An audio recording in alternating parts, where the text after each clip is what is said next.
Bayangin kalau bangun tidur, yang pertama kali kamu lihat bukan kasur dan juga bukan bantal, tapi notifikasi kerjaan yang udah nongol langsung di depan mata. Kebayangkan pusingnya kayak gimana? Sekarang, hidup kita udah super digital. Dari bangun tidur sampai mau tidur lagi, hampir semuanya pakai layar. Kerja, sekolah, belanja, bahkan sampai cari jodoh. Dan sebagian orang bisa lebih sering ketemu smartphone daripada ketemu tetangga sebelah rumah. Teknologi yang berkembang juga gila-gilaan. AI makin pintar, VR makin realistis, dan AR makin gampang diakses. Semua ini bikin batas antara dunia nyata dan dunia digital makin kabur. Pertanyaannya, kalau hari ini kita udah segila itu sama dunia digital, kira-kira 15 tahun lagi bakal kayak apa ya? Siapkan cemilan kamu, karena kita akan menjelajah dunia digital lebih dalam lagi.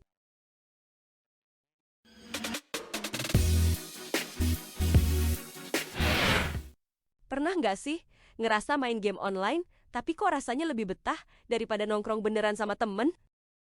Nah, bayangin kalau game itu beneran jadi kenyataan.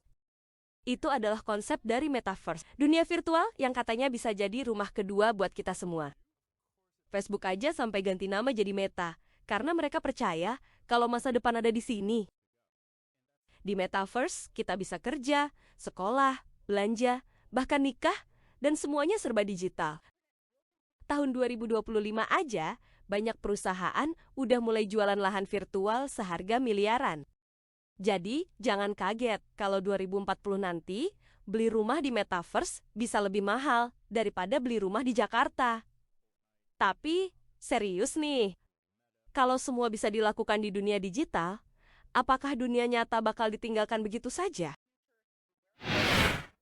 Coba jujur, terakhir kali kamu nongkrong sama teman, lebih banyak ngobrol, atau malah sibuk scroll TikTok bareng-bareng? Hari ini aja, teknologi udah jadi bagian besar dari hidup kita. VR headset udah bisa bikin kita jalan-jalan ke Paris tanpa harus naik pesawat. AR dipakai buat belanja, biar bisa coba baju tanpa harus keluar kamar.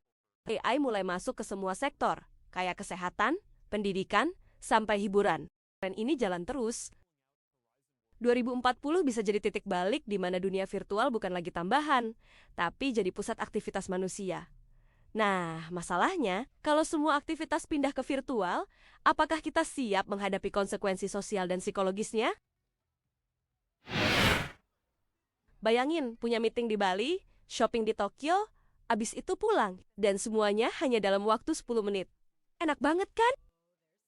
Metaverse memang bisa kasih banyak keuntungan, seperti hemat waktu dan biaya perjalanan, kesempatan bisnis tanpa batas, dan juga dunia pendidikan lebih inklusif.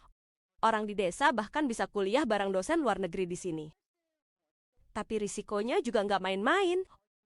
Orang bisa makin kecanduan dunia digital daripada dunia nyatanya sendiri. Identitas asli bisa kabur karena semua orang bisa jadi siapa saja. Dan terakhir, tentu saja, keamanan data dan privasi bakal jadi isu besar.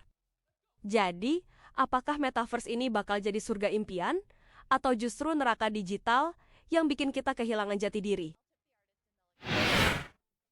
Pertanyaan besar, 15 tahun dari sekarang, kita bakal lebih sayang dunia nyata, atau justru pindah total ke dunia digital? Para pakar teknologi percaya, 2040 akan jadi era di mana dunia virtual dan nyata benar-benar menyatu. Kantor, sekolah, mall, bahkan rumah ibadah bisa jadi eksis di Metaverse.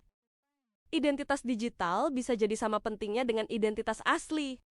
Dan mungkin aja, kita nggak akan lagi bilang online atau offline. Karena dua-duanya udah sama-sama nyata. Tapi tentu saja, pilihan ada di tangan kita.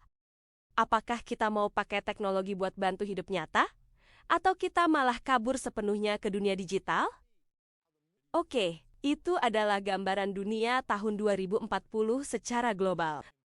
Tapi pertanyaan besarnya, Indonesia bisa ikutan jadi pemain besar, atau malah terkaget-kaget menghadapi era digital ini?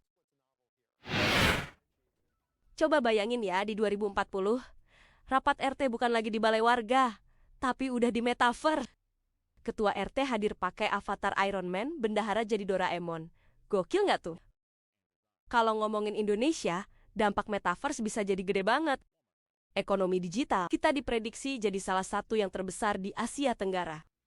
UMKM bisa jualan ke seluruh dunia tanpa harus punya toko fisik. Pendidikan juga bisa lebih merata. Bayangin, ada anak di pelosok Papua bisa duduk sekelas sama dosen Harvard dan semua hanya lewat dunia virtual. Tapi ya, pastinya ada PR-nya juga. Infrastruktur internet harus lebih merata. Jangan sampai cuma kota besar yang nikmatin.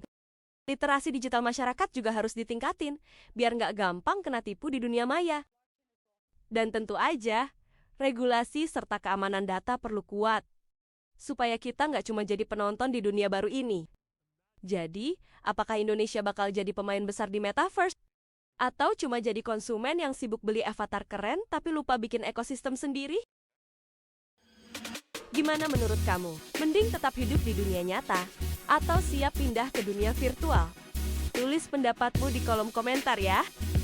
Jangan lupa, tekan like kalau kamu juga penasaran pengen nyobain Metaverse di masa depan.